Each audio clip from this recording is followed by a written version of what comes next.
blown by the wind, a small scattering of petals rises into the air all at once. A cheer of joy rings out as the storm of petals covers the sky in its fluttering dance. It appears the season of spring is upon us once more. Master, your beloved flowers are blooming yet again this year. Even this flower festival, once only the custom of this tiny village, now brings in people from all over to partake in the festivities. Just as you wished, this festival is bringing smiles to the faces of people from all around the world. If you could see the scene before me, I'm certain you would be beside yourself with joy. Or perhaps you are already watching from somewhere far above. Master, even now, I'm keeping my promise to you. I'm still here, keeping the dream you spoke of all those years ago alive. That day was shortly after my master and I had first met. We had passed a small village decorated with colorful flowers of all sorts, and stopped to see what was happening there. Flowers truly are strange things. Just the sight of them brings smiles to people's faces. The village was full of their lovely floral scents. Thanks to that day felt like the very image of spring itself. Master may have been the Duke, but he was having as much fun there as though he were just another member of the village. I only learned that this was called a flower festival after the festivities had ended. On our way home, my master told me. This village is nice, isn't it? Here they grow flowers instead of crops. They say it's to bring smiles to people's faces. Someday, I want to make the entire duchy just like this village. I cannot fight like all of you, but I can at least grow flowers. If I covered this duchy with flowers, I'm sure I can bring smiles to everyone's faces. If I filled the entire world with flowers, I'm positive everyone in the whole world would smile. Just as other nations raise crops or make weapons, I want to build a nation that grows flowers. But I can just hear everyone now saying, "How do you expect us to eat off of flowers?" That sounds like a very nice dream indeed. The flowers before my eyes were incredibly beautiful. Looking at them, I felt convinced that flowers really could save the world. Please, allow me to help you make that dream come true. He gave a look of surprise at my response, but then broke into a smile. From that day forth, my master's dream became my own. 200 years have passed since then. The life my master gave me has kept my body from aging a day. The dead cannot come back to life. Resenting such a fact after all this time is pointless. So instead, I journeyed across the world. I attained vast knowledge, all to bring my master's dream to fruition. Now, the flowers he adored so much are admired by people all over the world. If you asked me if I feel grief at his absence, I do. But I am not lonely. When the flowers bloom in spring, I can still feel traces of Master.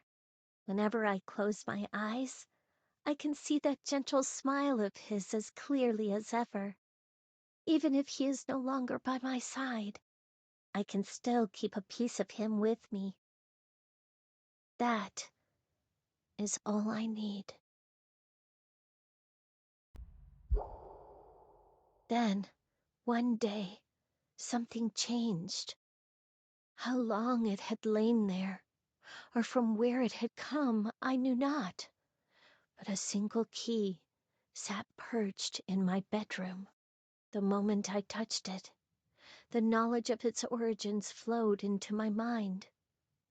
This is a key of contract. In this world, there are beings called apostles, witches who have made contracts with angels, servants to the servants of God. Those who gain particularly strong power are called the apostles of Sephirah, and are said to be granted the ability to enact a single miracle of their choosing. The power of angels is the power of God. Thus, God's law that the dead cannot come back to life must still be impossible to overturn. But what if this may be just another trap laid by a demon, or the scheme of an angel?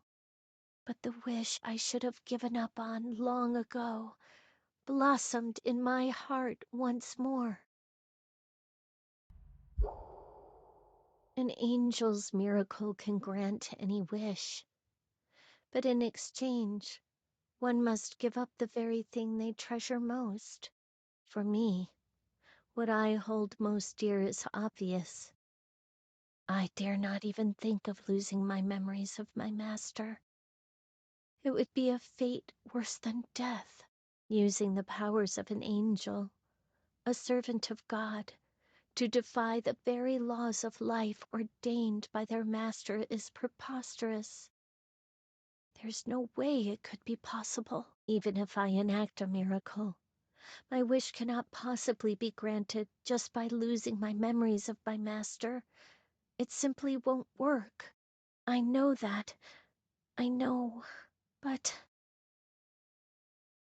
even still, for 200 years, I haven't forgotten a single day we spent together. I've always kept my master in my heart. How could I ever possibly give up on him? The flower festival continues on into the night.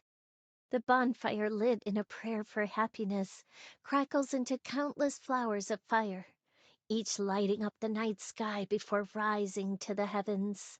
At the dreamlike sight, I recalled the events of the previous day.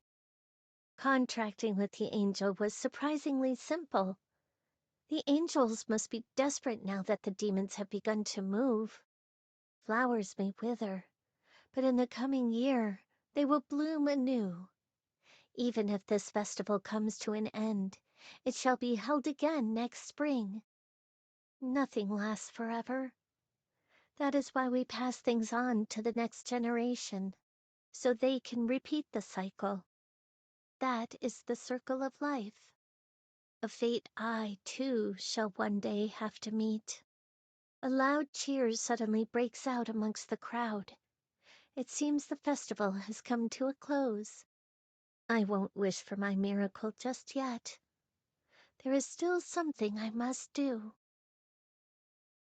But once everything is over, after that, I can finally, even if I do forget everything between us, if I can hear how the gentle dream of that person continues, then